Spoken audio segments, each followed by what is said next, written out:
सारा किचन का काम निपटाकर शिप्रा बालकनी में बैठी थकान उतारते उतारते हाथों में फ़ोन लिए कुछ देख रही थी कि तभी दरवाजे की घंटी बजी। दरवाज़ा खोला तो सामने उसकी बचपन की फ्रेंड छाया खड़ी थी। छाया उसकी स्कूल से लेकर कॉलेज तक की सहेली थी। अब वह शिप्रा के पति प्रशांत के बेस्ट फ्रेंड राघव की पत्नी थी और एक मल्टीनेशनल कंपनी के मेन ब्रांच में काम करती थी। शिप्रा के मन में कुछ देर पहले तक शांति थी, अब उसकी जगह खींच ने ले ली थी। फिर भी शिप्रा ने दरवाज़ा खोलकर हंसकर स्वागत करना पड़ा। अरे तू यहाँ छाया, कैसे याद आई? आ जल्दी से अंदर आ जा। छाया ने अंदर आकर अपनी चालाक नज़रों से पूरे फ्लैट को देखा। शिप्रा ने ड्राइंग रूम को ही नहीं, पूरे घर को सुंदर ढंग से सजा रखा था। खुद भी खूब सजी धजी थी। फिर छाया सोफे पर बैठते हुए बोली, इधर एक काम से आई थी तो सोचा तुमसे मिलती चलूं। कैसी है तू शिप्रा? मैं ठीक हूँ, तू अपनी सुना, कैसी है? सामने की दीवार पर शिप्रा के बेटे का फ्रेम में लगा फोटो रखा था।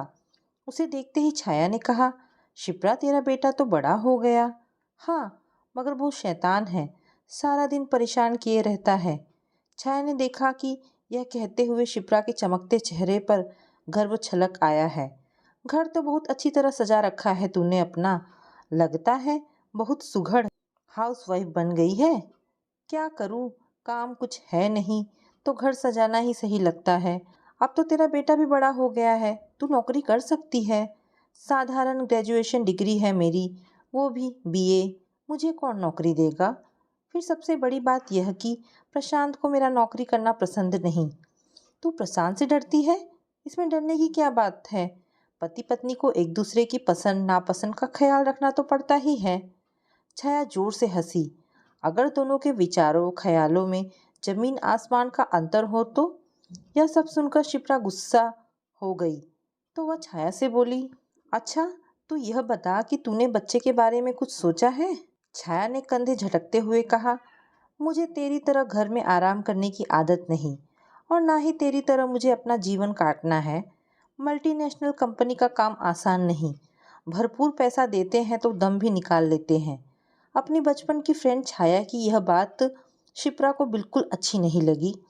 फिर भी शिप्रा चुप रही क्योंकि छाया की बातें ऐसी कड़वाहट भरी ही होती थी। शिप्रा की शादी मात्र 21 वर्ष की आयु में हो गई थी। लड़का उसके पापा का सबसे खास स्टूडेंट था और उनके अधीन ही पोस्ट ग्रेजुएशन करते ही एक मल्टीनेशनल कंपनी में एग्जीक्यूटिव लग गया था। मोटी तनख्वाह के साथ साथ दूसरी पूरी सुविधाएं भी और देश विदेश के दौरे भी। प्रशांत के स्वभाव और परिवार की अच्छी तरह जांच करके ही पापा ने उसे अपनी इकलौती बेटी के लिए चुना था। हाँ, शिप्रा की माँ को थोड़ी आपत्ति थी, लेकिन समझाने पर वे मान गई थी। पापा फेमस अर्थशास्त्री थे, देश में नाम था। शिप्रा अपने शादीशुदा जीवन से बेहद खुश थी। होती भी क्यों नहीं, इतना हैंडसम और संपन्न पति के रूप में प्रशांत मिला था और विवाह के कुछ अरसे बाद ही उसकी गोद में एक प्यारा सा बेटा भी आ गया था। शादी को 9 वर्ष हो गए थे, कभी कोई शिकायत नहीं रही। शिप्रा भी तो बेहद सुंदर थी, उस पर तो कई कॉलेज के दोस्त मरते थे, पर उसका पहला प्यार पति प्रशांत ही थे। बेटी को सुखी देखकर उसके माता पिता भी बहुत खुश थे। बात बदलते हुए शिप्रा ने कहा, छोड़ इन सब बातों को, हम इतने दिनों बाद मिली हैं, चल सहेलियों की बातें करती हैं। छाया थोड़ी सहज हुई, बोली, तू भी तो कभी नहीं मेरी खबर लेने आती। देख, झगड़े की बात नहीं कर रही, सच्चाई बता रही हूँ। कितनी बार हम लोगों ने तुझे और राघव भैया को बुलाया। राघव भैया तो एक आध बार आए भी, पर तू नहीं आई। फिर तूने तो कभी हमें बुलाया ही नहीं। अच्छा यह सब छोड़, बोल क्या लेगी, चाय या कॉफ़ी? गरम सूप भी है, सूप ही ला, घर का बना सूप बहुत दिनों से नहीं पिया। थोड़ी ही देर में शिप्रा 2 कप गरम सूप ले आई। फिर एक छाया को पकड़ा और दूसरा स्वयं पकड़कर छाया के सामने बैठ गई। बोली, बता कैसी चल रही है तेरी गृहस्थी? जब शिप्रा सूप लेने गई थी तब छाया ने घर के चारों ओर नज़र डाली थी। वो समझ गई थी कि शिप्रा बहुत सुखी और संतुष्ट जीवन जी रही है। उसका स्वभाव जलन वाला था ही। अतः सहेली का सुख उसे अच्छा नहीं लगा। वह शिप्रा का दमकता नहीं, मलिन व दुखी चेहरा देखना चाहती थी। छाया यह भी समझ गई थी कि शिप्रा के सुख की जड़ बहुत मजबूत है, सहज उखाड़ना संभव नहीं।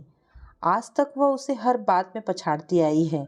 पढ़ाई, लेखन, प्रतियोगिता, खेल, अभिनय, नृत्य व संगीत सब में वह आगे रहती आई है। शिप्रा है तो साधारण स्तर की लड़की, पर कॉलेज का श्रेष्ठ हीरा लड़का उसके पंजे में आ गया था। फिर समय पर वह माँ भी बन गई। पति प्रेम, संतान स्नेह से भरी है शिप्रा। ऊपर से माता पिता का भरपूर प्यार, संरक्षण भी है उसके पास, संपन्नता अलग से। यह सब सोच छाया बेचैन हो उठी कि जीवन की हर बाजी उससे जीतकर यह अंतिम बाजी उससे कैसे हार जाएगी। पर करे भी तो क्या, कैसे उसकी जीत को हार में बदले। कुछ तो करना ही पड़ेगा, पर क्या करे, सोचना होगा। हाँ, कोई ना कोई रास्ता तो निकालना ही होगा। मेरी इस सहेली शिप्रा में बुद्धि कम है, उसे बहकाना आसान है, तो कोई रास्ता निकालना ही पड़ेगा। जरूर कुछ सोचेगी वह। अपनी माँ से फ़ोन पर बातें करते हुए शिप्रा ने सहेली छाया के अचानक आने की बात कही तो वे शंकित हो उठी।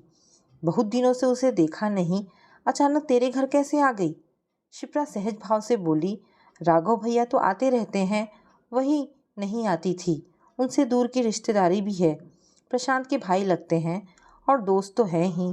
पर आज बता रही थी कि पास ही ऑफिस के किसी काम से आई थी, तो मुझे उस पर जरा भी विश्वास नहीं। मुझे तो लगता है तेरा घर देखने आई थी। माँ बेटी की बात बीच में ही काटते हुए बोली। यह सुन शिप्रा अवाक रह गई। बोली, मेरे घर में ऐसा क्या है जो देखने आएगी, जो उसके घर में नहीं है? देख बेटी, छाया बहुत धूर्त चालाक है। बिना स्वार्थ के वह एक कदम भी नहीं उठाती। तू उसे ज़्यादा गले मत लगाना। माँ, छाया आती ही कहाँ है, सालों बाद तो मिली है।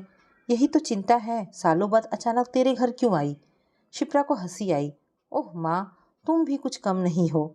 अरे बचपन की सहेली से मिलने को मन किया होगा, क्या बिगाड़ेगी मेरा? मैं ये नहीं जानती कि वह क्या करेगी, पर वह कुछ भी कर सकती है। मुझे लग रहा है वह फिर आएगी। ज़्यादा घुलना नहीं, जल्दी विदा कर देना। बातें भी सावधानी से करना। अब शिप्रा भी घबराई। ठीक है माँ। माँ की आशंका सच हुई। एक दिन फिर आ धमकी छाया। इस बार शिप्रा थोड़ी संकित तो हुई, पर उसका आना बुरा नहीं लगा। बुरा ना लगने का कारण यह था कि प्रशांत ऑफिस के काम से पुणे गए थे और बेटा स्कूल। बहुत अकेलापन लग रहा था। उसने छाया का स्वागत किया। आज वह कुछ शांत सी लगी। इधर उधर की बातों के बाद अचानक बोली, तेरे पास तो बहुत सारी खाली समय होता है, क्या करती है तब? शिप्रा मुस्कुराकर बोली, तुझे लगता है खाली समय होता है, पर होता है नहीं। दोनों बाप बेटे की फरमाइशों के मारे मेरी नाक में दम रहता है। जब प्रशांत बाहर रहता है तब, हाँ तब थोड़ा समय मिलता है। जैसे आज वे पुणे गए हैं तो काम नहीं है, उस समय मैं किताबें पढ़ती हूँ। तुझे तो पता है मुझे किताबें पढ़ने का कितना शौक है। पढ़ तो रात में भी सकती है। शिप्रा अब सतर्क हुई। क्यों पूछ रही है? देख शिप्रा, तू इतनी सुंदर है कि 22 से ज़्यादा की नहीं लगती। एक्टिंग, डांस भी आता है। मेरा एक दोस्त है जिसका खुद का प्रोडक्शन हाउस है। एक नया सीरियल बनाना है जिसके लिए नायिका की खोज चल रही है। सुंदर भोली सी कॉलेज स्टूडेंट का रोल है। तुझे तो दौड़ कर लेगा। कहे तो बात करूं? शिप्रा हंसने लगी। तू पागल तो नहीं हो गई है? क्यों, इसमें पागल होने की क्या बात है? कॉलेज स्कूल की बात और है, सीरियल की बात और। ना बाबा ना, मुझे घर से ही फुर्सत नहीं। फिर मैं टीवी पर काम करूं, या कोई पसंद नहीं करेगा। अरे पैसों की बरसात होगी।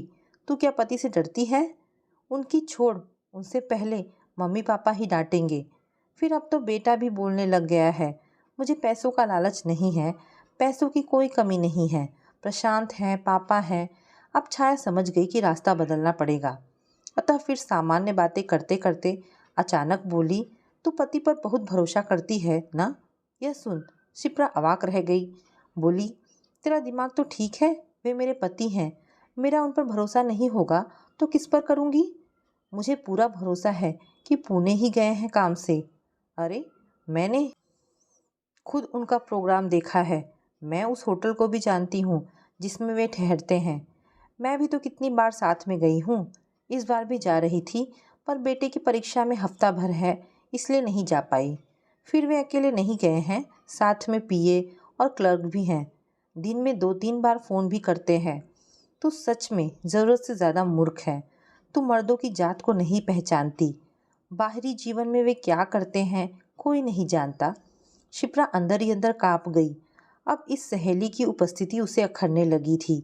माँ की बातें बार बार याद आने लगी, पर घर से धक्के मार उसे निकाल तो नहीं सकती थी। उसने सोचा कि इस समय खुद पर नियंत्रण रखना बहुत ज़रूरी है। छाया की नीयत पर उसे भरोसा नहीं था। मैं घर और बच्चे को छोड़कर पति के पीछे ही पड़ी रहूं तो हो गया काम। फिर उन पर मुझे पूरा विश्वास है। दिन में कई बार फ़ोन करते हैं। उनके साथ जो गए हैं उन्हें भी मैं अच्छी तरह जानती हूँ। बाप रे, तू तो सच में बावली लगती है। इस बार छाया हंसते हंसते लोटपोट हो गई। फ़ोन वे करते हैं, तुझे क्या पता कि पुणे से कर रहे हैं या गोवा की खूबसूरत बीच में किसी और लड़की के साथ घूमने। गुस्से में शिप्रा ने कहा, यह क्या बक रही है? मेरे पति ऐसे नहीं हैं। सभी मर्द एक जैसे होते हैं। राघव भैया भी ऐसे नहीं हैं। ठीक है, मैं बताती हूँ। कैसे परखेगी? जब वे टूर से लौटे तो उनके कपड़े चेक करना, किसी महिला के बाल, मेकअप के कोई दाग, फीमेल इत्र की गंध है या नहीं। 2-4 बार अचानक ऑफिस पहुंच जा। छी छी, कितनी गंदी है तेरी सोच। मुझे अब राघव भैया पर तरस आ रहा है। अपना घर, राघव भैया का जीवन बिगाड़, चैन नहीं, अब मेरा घर बर्बाद करने आई है। उसने मन में कहा। तू जा, मेरे सिर में दर्द हो रहा है, मैं सोऊंगी। छाया का काम हो गया था, अतः वह हंसकर खड़ी हो गई। बोली, जी भरकर सो ले, मैं जा रही हूँ। छाया तो हंसती हुई चली गई, पर शिप्रा खूब रोई। जब बेटा स्कूल से आया तो उसे लेकर सीधे माँ के पास चली गई। माँ ने उसे आते देख समझ गई कि जरूर कोई बात है, पर उस समय कोई बात नहीं की। बेटे और उसे खाना खाने बिठाया। फिर बेटे को सुलाने के बाद वे बेटी के पास बैठी। अब बोल, क्या बात है? शिप्रा चुप रही। क्या आज भी वह छाया आई थी?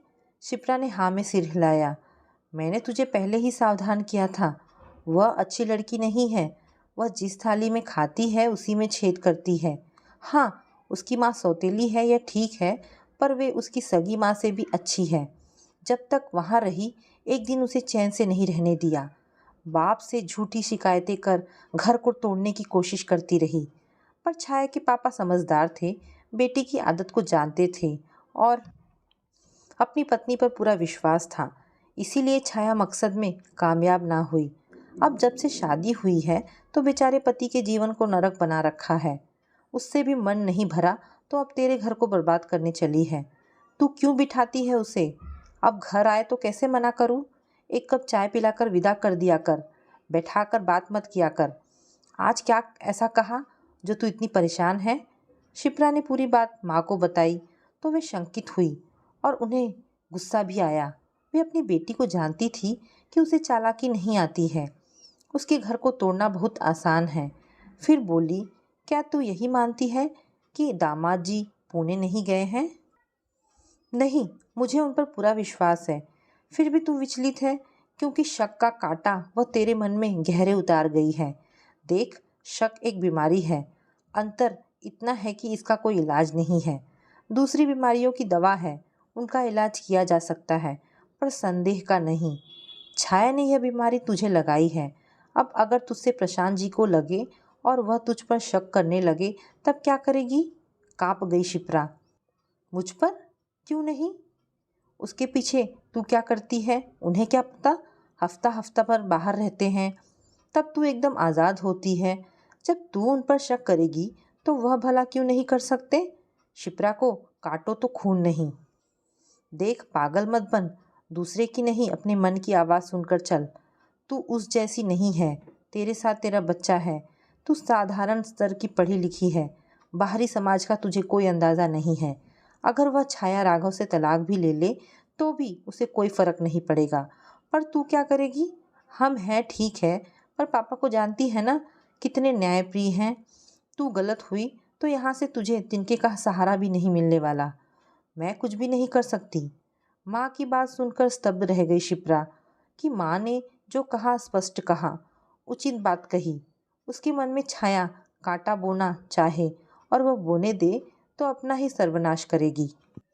माँ ने राघव से भी इस विषय पर बात की, यह सोचकर कि भले ही बेटी को समझाया हो उन्होंने, पर उसके मन का कांटा जड़ से अभी नहीं उखड़ा होगा।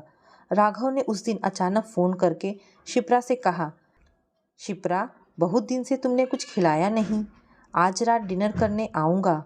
शिप्रा खुश हुई। ठीक है भैया, मैं आपकी पसंद का खाना बनाऊंगी। शाम को राघव प्रशांत के साथ ही आया। शिप्रा ने चाय के साथ पोहे बनाए। राघव ने चाय पीते हुए पूछा, रात को क्या खिला रही हो? आपकी पसंद के हिसाब से शाही पनीर, भिंडी, बूंदी का रायता और पराठे। और कुछ चाहे तो? नहीं नहीं, बहुत बढ़िया मेनू है। तुम बैठो। हाँ प्रशांत, तू एक काम कर, छेना ले आ। प्रशांत छेना लेने चला गया तो राघव ने कहा, शिप्रा आराम से बैठकर बताओ पूरी बात क्या है। शिप्रा चौंकी। क्या भैया?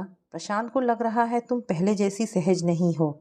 उसे तुम्हारे व्यवहार से कोई शिकायत नहीं है, पर उसे लगता है तुम पहले जैसी खुश नहीं हो। लगता है कुछ तो जरूर है तुम्हारे मन में। शिप्रा चुप रही। तुम चुप रहोगी तो तुम्हारी समस्या बढ़ती ही जाएगी। बात क्या है? क्या प्रशांत के किसी व्यवहार ने तुम्हें आहत किया है? नहीं, वे तो कभी तीखी बात करते ही नहीं। पति पत्नी का रिश्ता बहुत सहज होते हुए भी बहुत नाजुक होता है। इसमें कभी कभी बुद्धि को नज़रअंदाज करके दिल की बात काम करने लगती है। तुम्हारे दिल में कौन सा कांटा चुभा है, मुझे बताओ। शिप्रा ने कहा, ऐसा कुछ नहीं है। देखो शिप्रा, पति पत्नी का रिश्ता एक दूसरे के प्रति विश्वास पर टिका होता है। मुझे लगता है प्रशांत के प्रति तुम्हारे विश्वास की नींव को धक्का लगा है। पर क्यों? प्रशांत ने कुछ कहा है क्या?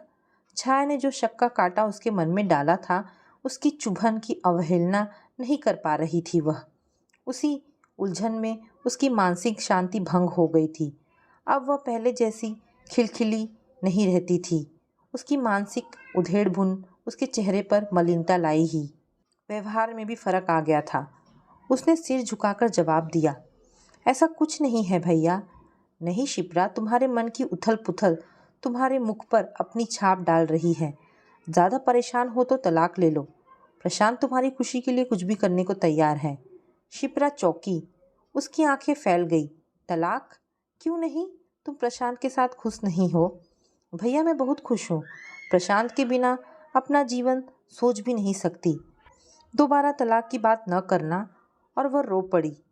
तो फिर पहले जैसा भरोसा विश्वास क्यों नहीं कर पा रही हो उस पर? उसे कभी कभी तुम्हारी आंखों में संदेह क्यों दिखाई देता है?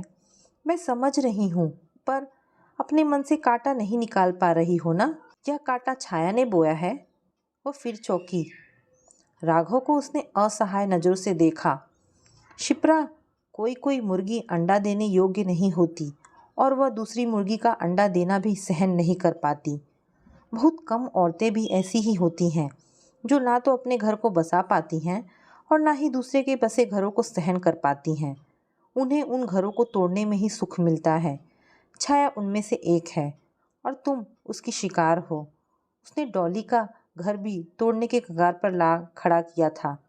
मुश्किल से संभाला था उसे। अब उसके लिए वहाँ के दरवाजे बंद हैं तो तुम्हारे घर में घुस गई। तुम ही बताओ, पहले कभी आती थी, अब बार बार क्यों आ रही है? शिहर उठी शिप्रा। यह क्या भयानक भूल हो गई उससे। अपने सुखी जीवन में अपने हाथों ही आग लगाने चली थी। प्रशांत जैसे पति पर संदेह, वह भी कब तक सहेंगे? उसे पापा माँ तो उसे हरदम सहारा नहीं देंगे। फिर बोली, भैया छाया तो बीमार है। हाँ, मानसिक रोगी तो है ही, पर तुम अपने को और अपने घर को बचाना चाहती हो तो अभी भी समय है, संभल जाओ। प्रशांत को अपने से उकताने पर मजबूर मत करो। जितना नुकसान हुआ है जल्दी उसकी भरपाई कर लो। वह मैं कर लूँगी, पर आप, मेरा तो वैवाहिक जीवन कुछ है ही नहीं। घर भी नौकर के भरोसे चलता है और चलता रहेगा। भैया मैं कुछ करूं? राघव हंसा। क्या करोगी? पहले अपना घर ठीक करो। कर लूँगी, पर आपके लिए भी सोचती हूँ। लो, प्रशांत छेना ले आया। राघव बोला, शांति प्यार लगाव जो शिप्रा के हाथ से निकल रहे थे, अब उसने फिर उन्हें कसकर पकड़ लिया। मन ही मन शपथ ली कि अब पति पर कोई संदेह नहीं करेगी। फिर सबसे पहला काम उसने जो किया वह था पति को सब खुलकर बताना। वो समझ गई थी कि लुका छिपी करने से लाभ नहीं। जिस बात को छिपाया जाता है वह मन में कांटा बनकर चुभता है, और कोई भी बात हो एक ना एक दिन खुलेगा ही। तब संबंधों में फिर से दरार पड़ेगी। इसीलिए अपने मन में जन्मे विकार तक को साफ साफ बता दिया। सारी बात ध्यान से सुनकर प्रशांत हंसा। मुझे पता था कि बेमौसम के बादल आकाश में ज़्यादा देर नहीं टिकते, हवा का झोंका आते ही उड़ जाते हैं। इसीलिए तुम्हारे बदले व्यवहार से मैं आहत तो हुआ पर विचलित नहीं, क्योंकि मुझे पता था कि एक दिन तुम्हें अपनी भूल पर जरूर पछतावा होगा और तब सब ठीक हो जाएगा। हमारा तो सब ठीक हो गया, पर राघव भैया, उनका क्या होगा? छाया के स्वभाव में परिवर्तन लाना नामुमकिन है। नहीं, हमें कोशिश करनी चाहिए। राघव भैया कितने अच्छे हैं। बिगड़े संबंध को ठीक करने के लिए दोनों के स्वभाव में नमनीयता होनी चाहिए, जो छाया में बिल्कुल नहीं है। फिर भी हमें प्रयास तो करना ही चाहिए। शिप्रा ने कहा तो प्रशांत चुप रहे। फिर 2 दिन बाद शिप्रा ने दोनों को डिनर पर बुलाया। दोनों ही आए, पर अलग अलग। शिप्रा फूंक फूंक कर कदम रख रही थी।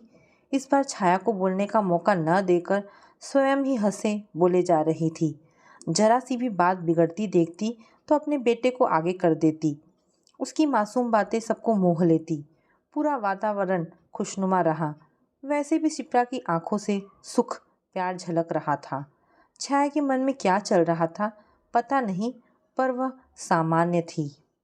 खाने के बाद सब गर्म कॉफ़ी के कप लेकर ड्राइंग रूम में जा बैठे। बेटा सो चुका था। बात प्रशांत ने ही शुरू की। यार, काम, ऑफिस और घर, इससे तो जीवन ही नीरस बन गया है। कुछ करना चाहिए। राघव ने पूछा, क्या करेगा? चल कहीं घूम आए। हनीमून में बस मनाली गए थे, फिर कहीं निकले ही नहीं। हम भी मनाली ही गए थे, अब कहाँ चले? शिप्रा ने कहा, यह हम छाया पर छोड़ते हैं। बोल कहाँ चलेगी? छाया ने कॉफ़ी का प्याला रखते हुए कहा, मनाली तो हो ही आए हैं, गोवा चलते हैं। शिप्रा उछल पड़ी, अरे वाह, देखा मेरी सहेली की पसंद। हम तो सोचते ही रह जाते हैं। वहाँ जाने के लिए समय चाहिए, क्योंकि टिकट, ठहरने की जगह बुक करानी पड़ेगी। इस समय सीजन है, आसानी से कुछ भी नहीं मिलेगा, और वह भी 2 परिवारों का एक साथ। राघव बोला। प्रशांत ने समर्थन किया, यह बात एकदम ठीक है। तो फिर एक काम करते हैं, मेरे दोस्त का एक फार्म हाउस है, ज़्यादा दूर नहीं, यहाँ से 30 किलोमीटर है। वहाँ आम का बाग, सब्जी की खेती, बहुत सुंदर घर भी बना है, और एकदम नदी के किनारे। ऐसा करते हैं, वहाँ पूरा दिन पिकनिक मनाते हैं। सुबह जल्दी निकलकर शाम देर रात लौट आएंगे। शिप्रा उत्साहित हो उठी। ठीक है, मैं ढेर सारा खाने पीने का सामान तैयार कर लेती हूँ। कुछ नहीं करना, वहाँ का केयर टेकर बढ़िया कुक है। शनिवार सुबह ही वे निकल पड़े। आगे पीछे 2 कारें फार्म हाउस के गेट पर रुकी। चारों ओर हरियाली के बीच एक सुंदर कॉटेज थी। पीछे नदी बह रही थी। बेटा तो गाड़ी से उतरते ही पके टमाटर तोड़ने दौड़ा। थोड़ी ही देर में गर्म चाय आ गई। सुबह की कुनकुनी धूप सेकते सब चाय पीने लगे। बेटे के लिए गर्म दूध आ गया था। शिप्रा ने कहा, भैया, इतने दिनों तक हमें इतनी सुंदर जगह से वंचित रखा, यह तो अन्याय है। राघव हंसा। मैंने सोचा था ये सब फूल पौधे, नदी, हरियाली, कुनकुनी धूप हम मोटे दिमाग वालों के लिए है, बुद्धिमानों के लिए नहीं। ऐसे खुले वातावरण में सबके साथ आकर छाया भी खुश हो गई थी। उसके मन की खुंदक समाप्त हो गई थी। अतः वह हंसकर बोली, तू समझी कुछ? यह व्यंग मेरे लिए है। प्रशांत बोला, तेरा दिमाग भी तो मोटा है। तू कितना आता है यहाँ? जब भी मौका मिलता है यहाँ चला आता हूँ। ध्यान से देखेगा तो मेरे लैंडस्केपों में तुझे यहाँ की झलक जरूर दिखेगी। देखना, यहाँ काम करने वाले सब मुझे जानते हैं। छाया चौकी। तो क्या कभी कभी जो देर रात लौटते हो, तो क्या यहाँ आते हो? हाँ, यहाँ आकर फिर वहाँ के हंगामे में लौटने को मन नहीं करता। बड़ी शांति है यहाँ। तो तेरी कविताएं भी क्या यहीं की उपज है? छाया की आंखें फैल गई। क्या तुम कविताएं भी लिखते हो? मुझे तो पता ही नहीं था। क्योंकि तूने कभी जानने की कोशिश ही नहीं की कि हीरा तेरे आंचल से बंधा है। तेरी सौत कोई हाड़ मास की महिला नहीं, यह कविता और चित्रकला है। इनके बाल नोच सके तो नोच। भैया ही कवि पारिजात हैं, जिसकी तू दीवानी है। कवि पारिजात? प्याला छूट गया उसके हाथों से और फिर दोनों हाथों से मुंह छिपाकर रो पड़ी। शिप्रा कुछ समझाने जा रही थी, मगर प्रशांत ने रोक दिया। कान में कहा, रोने दो, बहुत दिनों का बोझ है मन पर, अब हल्का होने दो, तभी नॉर्मल होगी। थोड़ी देर में स्वयं ही शांत होकर छाया ने शिप्रा की तरफ देखा। देख ले कितने धोखेबाज हैं। शिप्रा यह सुनकर हंस पड़ी। कितनी भी अकड़ दिखाओ छाया पर, प्यार तुम राघव को करती ही हो। ये सारी हरकतें तुम्हारी राघव को खोने के डर से ही थी, पर उन्हें अपने आंचल से बांधे रखने का रास्ता तुमने गलत चुना था। प्रशांत बोला। राघव बोला, छोड़ यार, अब हम हनीमून गोवा चलकर ही मनाते हैं। और सभी जोरों से हंस पड़े। तो दोस्तों, ये कहानी यहाँ पर समाप्त होती है। आशा करती हूँ ये कहानी आपको ज़रूर पसंद आई होगी। अगर आपको कहानी पसंद आई है तो प्लीज़ इसे लाइक एंड शेयर करें। धन्यवाद दोस्तों।